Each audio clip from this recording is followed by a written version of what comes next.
The Modern Warfare 3 beta is officially over. It's time to return to Modern Warfare 2 rank play. Now, I know I didn't upload too much of the beta, to be honest. As I mentioned in my video yesterday, I kind of just took some time off, wanted a break from content and just relax. I played a bit of the beta, and yeah, I want you guys to let me know down in the comments, what was your thoughts? Because me personally, I had a lot of fun on the beta, and I'm so excited for the next year of Call of Duty. Hope you guys are too. If you're not subscribed, make sure you subscribe, because I promise you guys, this channel will help you improve. We will upload every single day of Modern Warfare 3 to get you guys to that next level. But let's lock back in and see what we do in this game. As you see, we get the first kill. Now, that was quite unfortunate for my opponent. I think he played that terribly, to be honest. If he had a submachine gun, which I think he did, he probably should have killed me. So I was actually in a bad position, but we made it work. Now, I don't want you guys to think, if you're in a bad position, it's okay as long as you clutch up. For me, I want to get better at, work on my positioning, and I shouldn't even be in that scenario in the first place, but we'll take it. We got the first kill, going to push through. Now it's a 4v1 again. Nothing really my opponent could do at this point. It's all about the numbers. Now, what I'm personally trying to do is,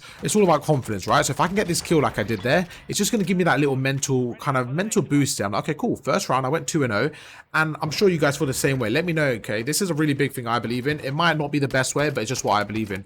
If I start the round of search and destroy, right, say I go 0-1, subconsciously next round, that's going to be in my head slightly. I'm like, cool, I died the first round. Okay, let's change things up a little bit. However, because I got the first 2 kills in my head, I'm like, okay, you know what, I've got that little mental confidence boost, and it's probably not a good thing, but at the same time, if it works out for you, it can obviously help your gameplay. So right now you can see we're 2 kills up in the first round. That's going to give me a little bit more confidence going into round 2 to kind of make a play, and I know if I die, it's not going to be the end of the world. Again, probably not the best thing, but just being honest with you guys. Now we're going to go through this head glitch here. It's extremely creddy, don't get me wrong, it's extremely creddy, and yeah, really kind of broken. We're going to push through. I spot the the window open, so I decided to push through the top. Again, very interesting now, because what do? It's a 2v2, we've got dead silence, and this is where we decide to make a play. So I want you to be very, very kind of careful of how we did that. I didn't want to be the player to break the glass. Oh, no, this doesn't go well. I can already tell, yeah. So let's kind of break that one down. So the first kill right there, I didn't want to be the one to break the glass, so I actually let my opponent make the play, because in my head, I had the dead silence popped. Again, so many small kind of things you have to think about. For example, if I didn't have the dead silence, would I have pushed through the window? Probably not, because he would have heard me. But because he didn't hear me, because I had the dead silence, I let him kind of break the glass, and then I was able to push through. Now, if he didn't break the glass, what would I have done?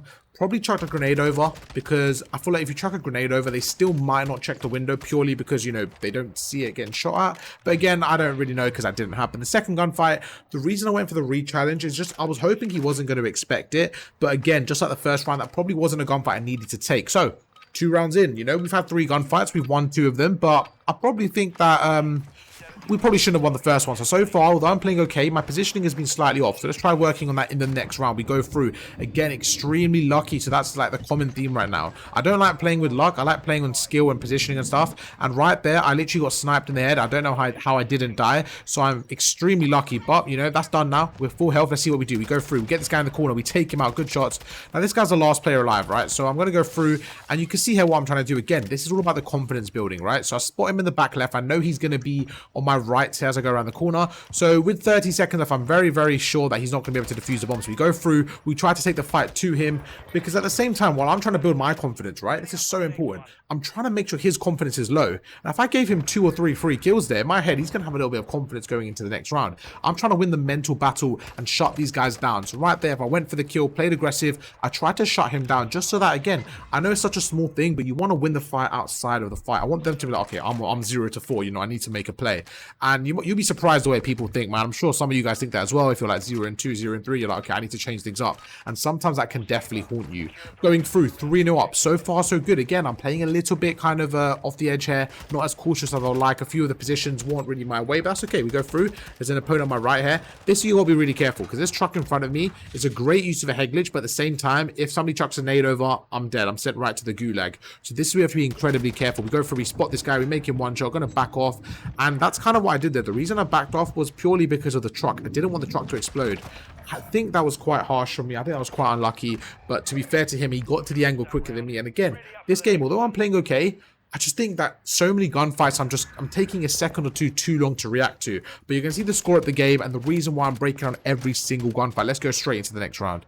Okay, so as I mentioned, so far so good. It's not going terribly, 3-1 up. We'll take it, but let's see what we do in this next round. So we're going to go through here. The stun hits me. As I mentioned, the truck is so deadly, so we back off. We're going to sit here behind cover. And I'm just trying to get to an angle, right, where I can spot the opponent before he sees me. Going to go through, and this is a pretty good play.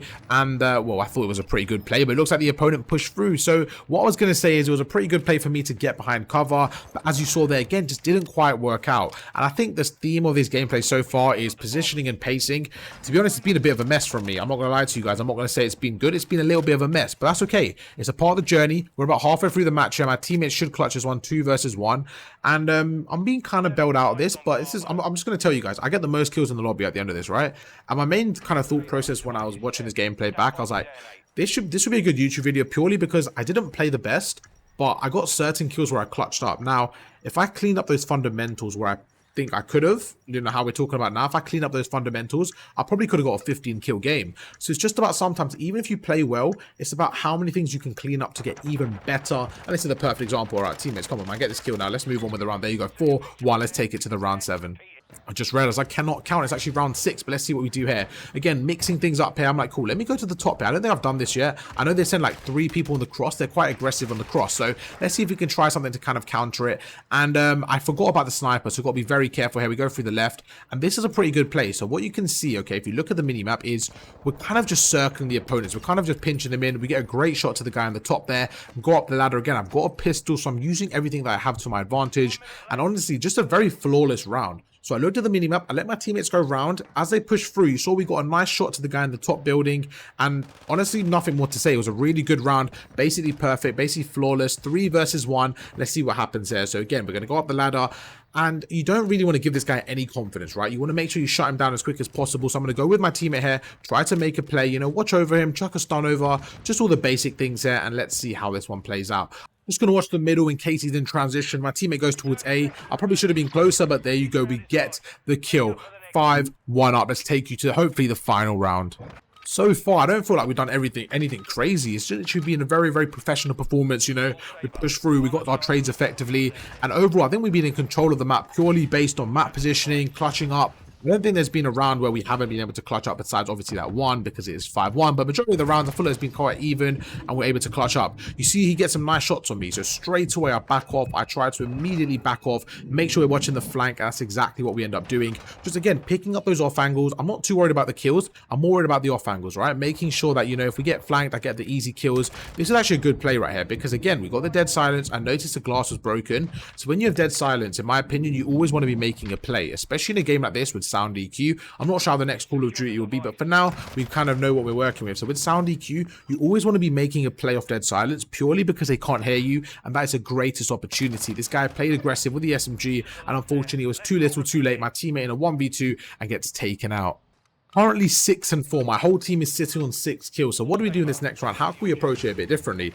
Well, what I find interesting is the last round we went up to the top pair. This time I'm going to go through the bottom. I'm going to chuck a stun and nade over. And I'm just going to try hit with a jump shot. And my main goal here, honestly, was to get to this little spot here as quick as possible. You see, that's exactly what we do. 4 versus 2. It could not have been better. Again, mixing things up based on the intel we got, right? Last round, I remember they pushed through the left. So what I decided to do was sit there. I was like, cool, let me go through. Let me chuck a stun over. Try to dolphin dive to the left. We're able to take him out, go through. The second guy lines up. We're able to get some nice shots on him. And again, a very clean and professional performance. I did not play my best Call of Duty this game at all, but we were able to go through. We were able to take out the lobby with 8 kills, leading the lobby. And I think it's so important. If you don't play your best, but you're still able to clutch up and get the most kills, I think that's really, really impressive. As I mentioned, this was by far not my best game, but I still was able to get 8 kills and lead the lobby. So what that tells me is, right, if I cleaned up on some of these really small mistakes that I think I know, obviously I know because I'm talking to them, I'm talking to you about them now. It's about actually implying and applying those tricks in game. And yeah, man, that's just one of those gameplays where if I worked on those fundamentals, I probably could have got 12 to 15 kills, which would have been amazing, but I got 8 kills. Again, I'm happy with it, but against better players that might have cost me. Hope you guys did enjoy this breakdown. If you did, make sure to drop a like, and I'll catch you for another video tomorrow. Peace.